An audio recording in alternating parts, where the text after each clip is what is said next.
That's a weird question. Hold on. We're here with Cody Myers. We're gonna do some quick fire questions for Nomad TV. Well, I travel with a shrunken human head in my backpack. What is the weirdest thing that you've ever eaten while traveling? It was in the Philippines actually, and it was a chicken head. They basically cut the chicken head in half down the middle, opened them up, and they put a skewer through it, and they grilled it on a charcoal grill. So it was like the charred bone skull of a chicken head. I didn't know how to eat it, so I just put the whole thing in my mouth and tried to chew it up and swallow it, but I couldn't chew it up because it's a hard bone that's burned. So I basically just gnawed on it for a little bit like a dog, and then I just tried to swallow it, and it like scratched my throat on the way down. What's one city that you would move to forever if you had to? Oh gosh, I'm stumped. Maybe somewhere with nice weather by the beach, maybe Barcelona. Yeah, that sounds like a good place to live, Barcelona. That feels about right. Especially on a windy day like today. Yeah, it's kind of chilly out here. What's one thing people never tell you about being a digital nomad? It's all up to you, you know. You're your own boss, and you have to manage your time wisely. So that's something that people don't really talk about is time management. Sometimes you're sick, sometimes you're tired when you're traveling, or you're busy literally traveling. So you have to have a good amount of discipline to actually be able to succeed as a digital nomad, I think. What is the most overrated city that you've ever been to? Be honest. I think it's London.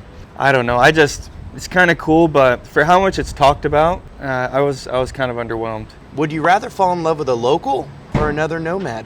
No, I don't think I'm really too picky when it comes to that. I think I'd be open to anyone that feels right, you know, as long as they love me too.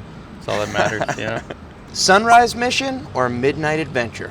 Definitely midnight adventure. I'm not a morning person. I'm a night owl, so I would definitely say midnight. What's one country that you thought you'd hate, but you ended up loving? I would have to say Norway. Not that I thought that I would hate Norway, but I just didn't have the highest expectations for Norway. But Norway was one of the most beautiful countries I've ever seen. I think I would recommend anybody to go there. The people are super nice, just an absolutely stunning country. If your laptop died right now, what would you do for the rest of the day? Well, I'd take the day off and have some fun, you know. That's the thing that's nice about being a digital nomad is you don't have to work every day unless you're working for someone else. If you're working for yourself, it's up to you, you know. You can make as much money as you want or you can make no money, so. What's your this is living moment that you experienced recently? 2 days ago, actually, we got to do an awesome little tour of Busan, and we also got to ride the cable cars over the ocean and up to this beautiful lookout point. And then we finished it off by having some amazing seafood at the seafood restaurant. And that day was just incredible. That's the thing about traveling is you have those moments all the time. Yeah, you're really living and experiencing new things and exploring. It's so much fun. What is your go-to productivity hack on the road?